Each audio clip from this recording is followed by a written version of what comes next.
Huh? Huh? Huh? Fucking Robitussin. I don't know how this shit got me.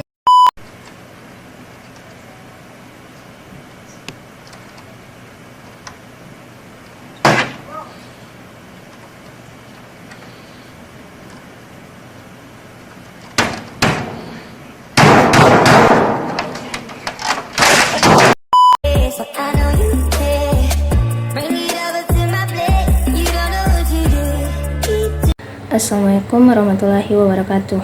Perkenalkan, nama saya Siti Aisyah, NIM 22203886208112. Nah, di sini saya akan membahas mengenai unsur-unsur strategi pembelajaran kooperatif.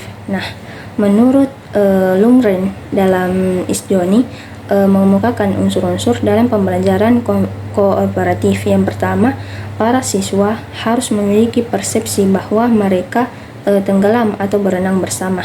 Nah, yang kedua, para siswa harus memiliki tanggung jawab terhadap siswa ataupun siswa lain dalam kelompoknya, selain tanggung jawab terhadap diri sendiri dalam mempelajari materi yang dihadapi. Yang ketiga, para siswa harus berpendapat bahwa mereka semua memiliki tujuan yang sama. Yang keempat, para siswa membagi tugas dan berbagi tanggung jawab di antara para anggota kelompok. Nah, yang kelima, para siswa diberikan satu evaluasi atau perhargaan yang akan ikut berpengaruh terhadap evaluasi kelompok. Yang keenam, para siswa berbagi kepemimpinan sementara mereka memperoleh keterampilan bekerja sama selama belajar. Nah, yang ketujuh, setiap siswa akan diminta mempertanggungjawabkan secara individual materi yang ditangani dalam kelompok kooperatif. Nah, yang terakhir, untuk mencapai hasil yang maksimal, adapun 5 unsur dalam model pembelajaran kooperatif harus diterapkan.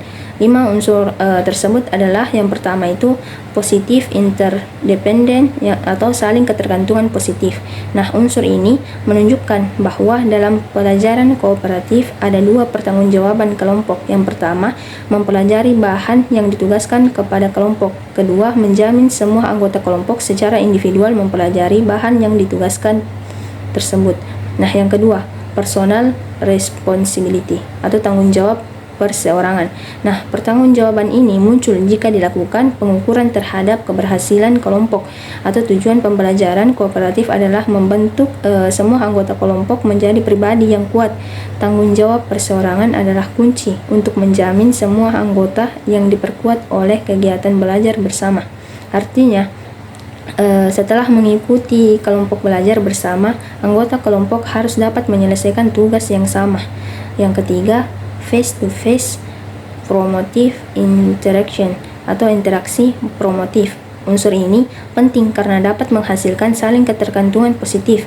Ciri-ciri interaksi promotif adalah saling membantu secara efektif dan efisien, saling memberikan informasi dan sarana yang diperlukan, memproses informasi bersama secara lebih efektif dan efisien, saling mengingatkan, saling membantu dalam merumuskan dan mengembangkan argumentasi, serta meningkatkan kemampuan wawasan terhadap masalah yang dihadapi, saling percaya, dan saling memotivasi untuk memperoleh keberhasilan bersama. Yang keempat, interpersonal skill atau komunikasi antar anggota. Untuk mengkoordinasikan kegiatan siswa dalam pencapaian tugas siswa harus saling mengenal dan mempercayai, mampu berkomunikasi secara akurat dan tidak ambisius, atau saling menerima dan saling mendukung, serta mampu menyelesaikan konflik secara konstruktif. Nah, yang terakhir itu ada group processing atau pemprosesan kelompok.